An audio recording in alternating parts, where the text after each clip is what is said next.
الله والصلاة والسلام على المبعوث رحمة للعالمين طبيب الدنيا والآخرة مصطفى محمد صلى الله عليه وسلم وعلى آله وأصحابه والتابعين لهم بإحسان إلى يوم الدين. Assalamu alaikum wa rahmatullahi wa barakatuh. Frères et sœurs en Dieu, nous voici à la seconde phase de notre notion de Ruqya. La notion de Ruqya, comme nous venions de l'évoquer dans la première partie de notre émission, c'est celle qui est relative à la pratique de la Ruqya. Notre préoccupation ici, c'est de mettre une certaine différence entre le charlatanisme et la Ruqya que l'islam a reconnu comme étant un moyen par lequel le musulman peut se traiter, le musulman peut se prendre en charge, le musulman peut se protéger contre les maux de toute nature que ce soit. Alors, mon frère et ma soeur en Dieu, comme je le disais tantôt, en dehors de l'incantation qui est composée de la lecture du Coran, des invocations émanant du prophète Muhammad sallallahu alayhi wa sallam, des invocations émanant peut-être de nous-mêmes, d'une formule responsable, des évocations d'Allah et des invocations ou autres incantations licites de quelle nature que ce soit et qui puissent ne pas rentrer dans le contexte du shirk. Voilà ici le contexte incantation. J'avais aussi évoqué d'autres aspects. L'aspect vertu des plantes, l'usage de la verdure, de notre environnement, de la végétation pour traiter les maux. Nous ne sommes pas sans savoir que l'homme émane de la terre comme les végétaux émanent tous de la terre. Il y a une certaine relation entre l'homme et la plante. Donc, les vertus des plantes ont un rôle à jouer dans l'existence de l'homme. Ce qui fait que dans la Ruqya en tant qu'art, en tant que profession, la science des plantes, des vertus des plantes, surtout les vertus thérapeutiques des plantes, rentrent en jeu. En dehors de cela, nous allons parler des ventouses. Les ventouses sont aussi un moyen de traitement des maux qui ont été utilisés par le messager d'Allah Muhammad sallallahu alayhi wa sallam et ses compagnons et qui a été encouragé dans la mesure du possible à la communauté. En dehors de cela, il y a aussi l'usage de certaines matières naturelles telles que l'eau de la source de Zamzam, l'eau bénite de la Mecque. Leurs usages sont importants.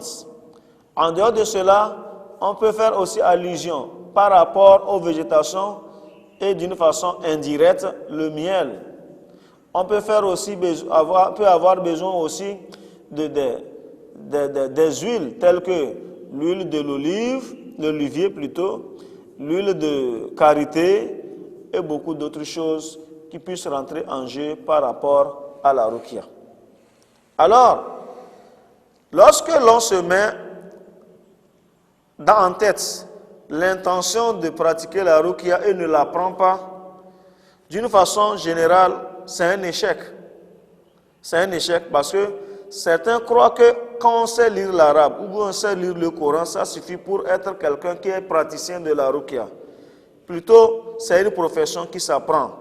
Il faut suivre un maître qui va t'enseigner, te faire appliquer et te recycler de temps en temps et souvent même le consulter ou bien échanger avec des expérimentés en la matière.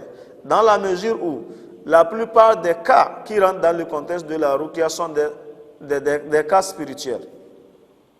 Et quand je fais allusion au cas spirituel, qui est le domaine le plus profond, auquel font face ceux-là qui sont praticiens de la Ruqya, il y a la magie, les traitements des maux liés à la magie.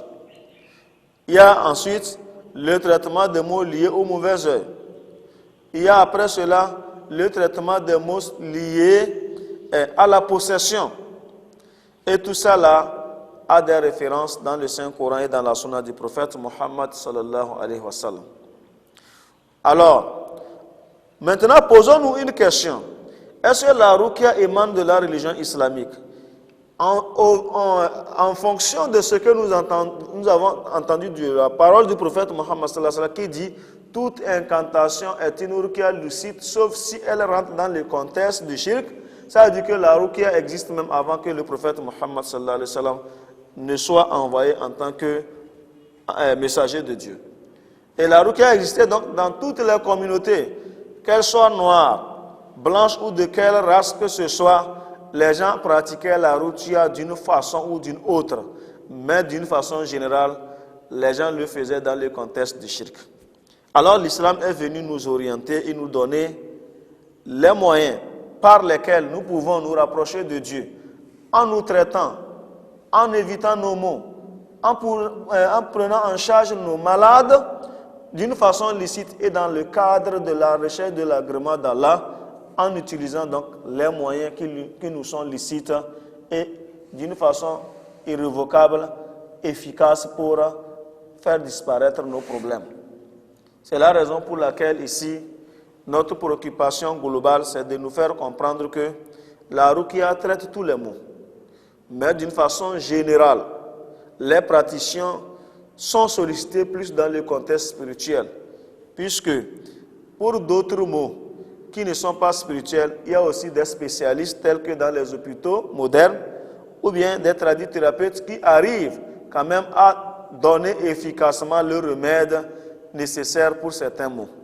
Mais lorsque cela dépasse l'entendement de la clinique moderne ou des tradithérapeutes, on fait donc appel aux praticiens de la ruqya. C'est pourquoi, toi qui veux te mettre dans ce contexte de la vie, tu dois apprendre. Tu dois avoir un maître.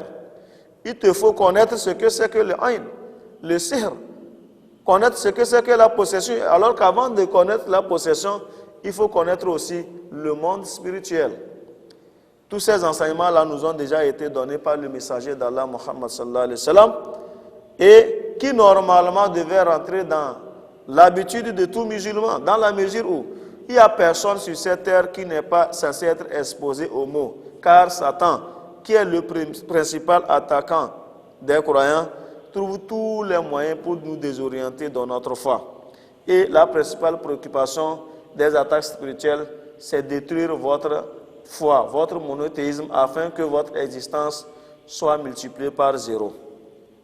Alors, si toutes les œuvres que vous allez poser, vous allez faire, vont devenir nulles auprès de Dieu, malgré tous vos efforts, à cause d'un seul aspect, l'aspect du shirk, alors il vaudrait mieux, s'il y a les moyens spirituels qui vous sont enseignés, l'arme spirituelle qui est à ta possession pour combattre le mal spirituel, c'est un esprit d'ouverture et un moyen pour que tu puisses conserver ta foi jusqu'à rencontrer Allah subhanahu wa ta'ala dans la félicité.